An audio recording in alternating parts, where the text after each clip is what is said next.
Saludos queridos estudiantes, el día de hoy vamos a conversar sobre lo que es el Estado y cómo es que nosotros somos integrantes de este Estado y de todo lo que son los asuntos públicos. Recuerda que ha pasado mucha convulsión política en estos días y tenemos nuevo presidente. Así que este tema como que cae a pelo para todo lo que nosotros tengamos que hablar hoy día. Reflexionemos sobre asuntos públicos. Bueno, Manuel Merino es nuestro nuevo presidente de la República y vamos a tratar de conversar también sobre eso.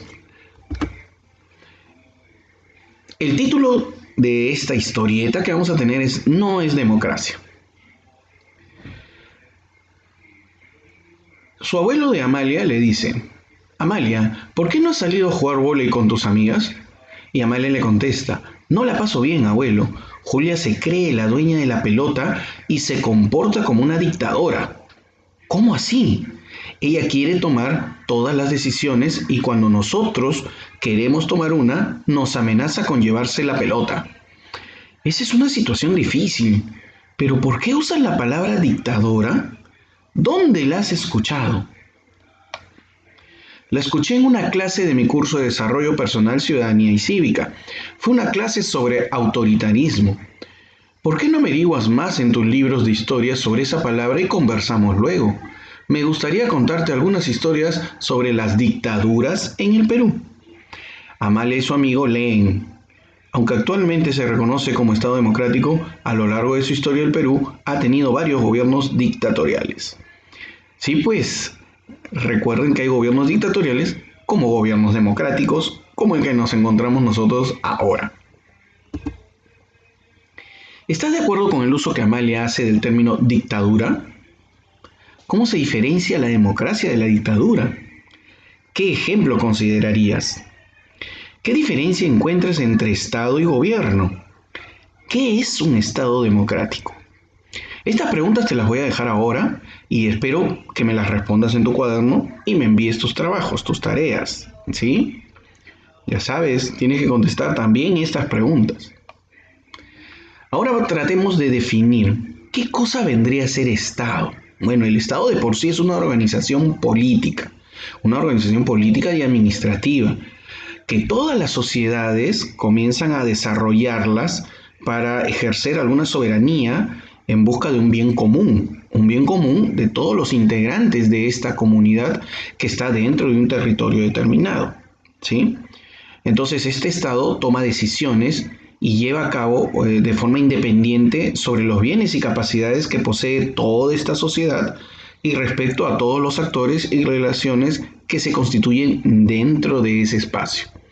Entonces, el Estado es una organización política creada por nosotros, ¿sí? Que sirve para administrar todos los bienes en busca del bien común. La organización política y administrativa se expresa en instituciones, las cuales van a tener poder para organizar a una población en un territorio definido.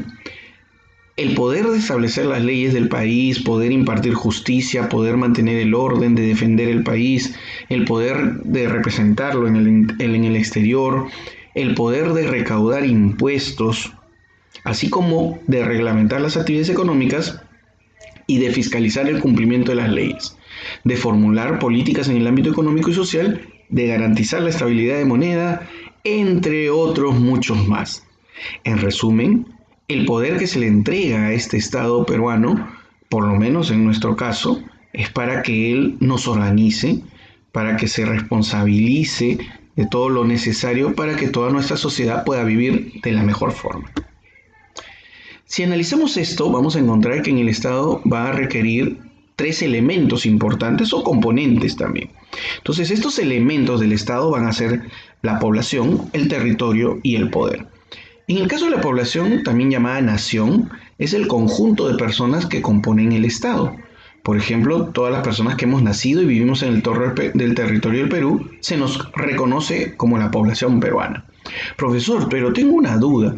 En el caso de este jugador La Padula, que acaba de llegar al Perú para jugar por nosotros, él ni siquiera habla español, habla muy bien el italiano, pero está jugando por nosotros porque se considera un ciudadano peruano. ¿Es de nuestra nación? Bueno, la ciudadanía se le ha otorgado.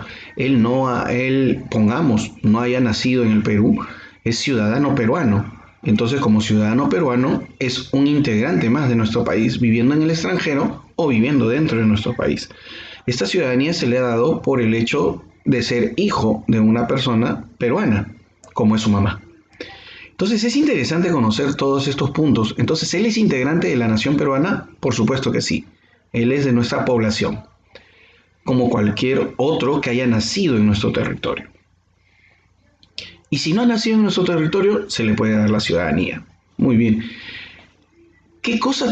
El segundo elemento componente es el territorio, propiamente dicho, es el espacio geográfico o físico en el cual vive la población que corresponde a ese estado, reconocido nacional e internacionalmente en sus ambientes terrestres, acuáticos y aéreo, o sea, todo nuestro mar, nuestro aire, es también nuestro territorio y que tiene que ser respetado.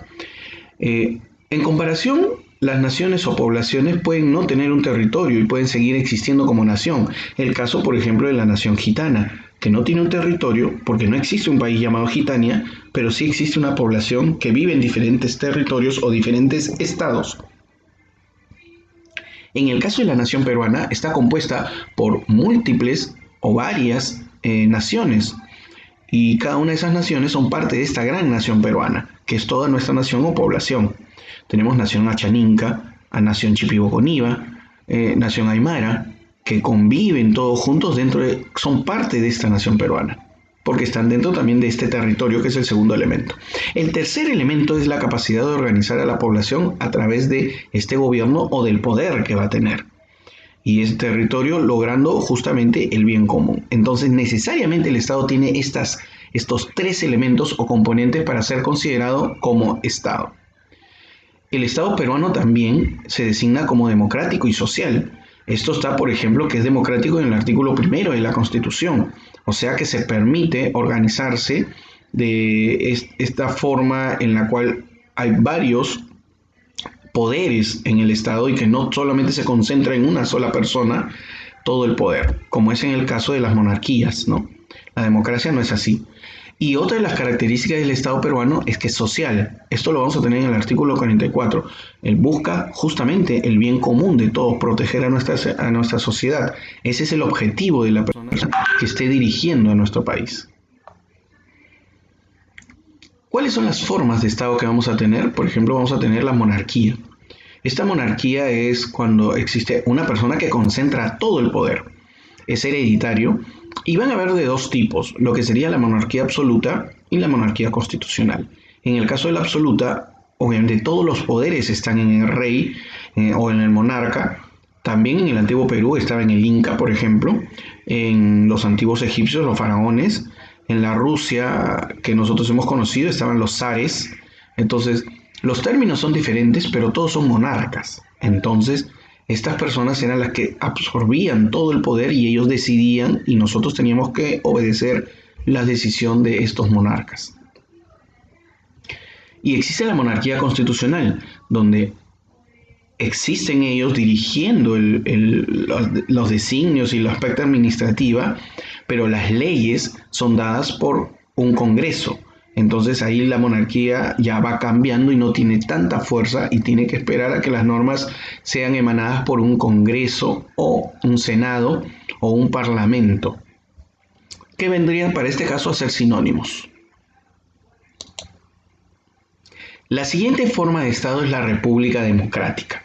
Este es un sistema político en el cual la población es la que elige a sus autoridades mediante el voto universal, delegándoles el poder para que como gobierno la represente en los asuntos de manejo del Estado.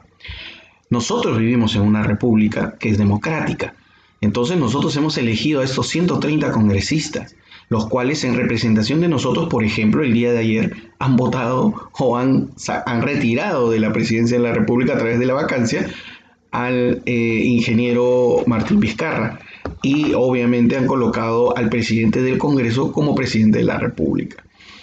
A veces nosotros podemos decir, este Congreso no me representa, pero la verdad es que nosotros somos los que los hemos elegido. Entonces tenemos que elegir bien, porque esas son las personas que toman decisiones por nosotros. Entonces nosotros tenemos en las urnas ese voto y esa responsabilidad de elegir muy bien para no estar quejándonos después de que las personas que elegimos toman decisiones muy privadas y no en decisiones para nuestra patria.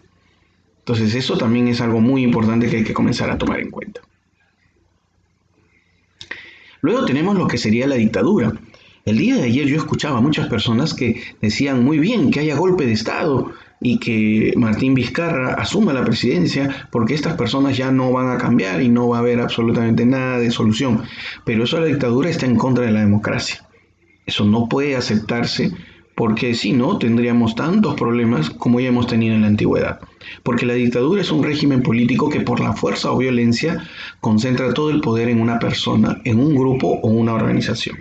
En el Perú ya hemos pasado por múltiples dictaduras y por eso en la historia inicial hemos presentado ese caso y el señor, el viejito, el anciano, la persona mayor, que es el abuelito de la niña con quien está conversando, le dice: luego de haber investigado, ven conmigo para hablarte de varias dictaduras que han pasado a través de la historia del Perú.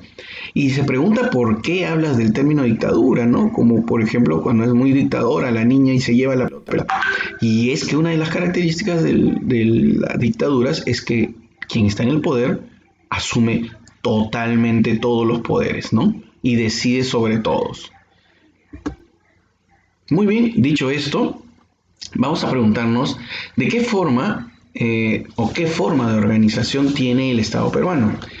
El Perú es un Estado democrático, como ya hemos hablado, que se rige por una constitución.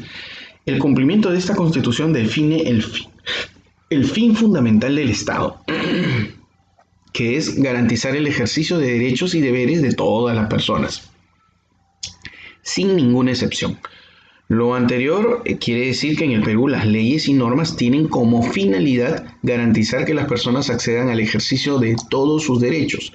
En la Constitución están descritos en lo que sería el título 1 todos los derechos que vamos a tener los peruanos y a partir del título 2 hasta el título 6 tenemos lo que sería la organización del Estado peruano. Asimismo, de acuerdo con la Constitución, el Estado se organiza conforme al principio de división de poderes, el cual evita que un solo actor o persona controle todo el poder del Estado, al tiempo que promueve la mutua vigilancia y control en los distintos poderes del Estado. De esta forma garantiza que nadie pueda abusar del poder. Qué interesante, porque de esa forma vamos a tener una división de poderes en poder ejecutivo, poder legislativo y poder judicial. El poder ejecutivo está formado por el presidente de la República, por 2 vicepresidentes y un gabinete de ministros.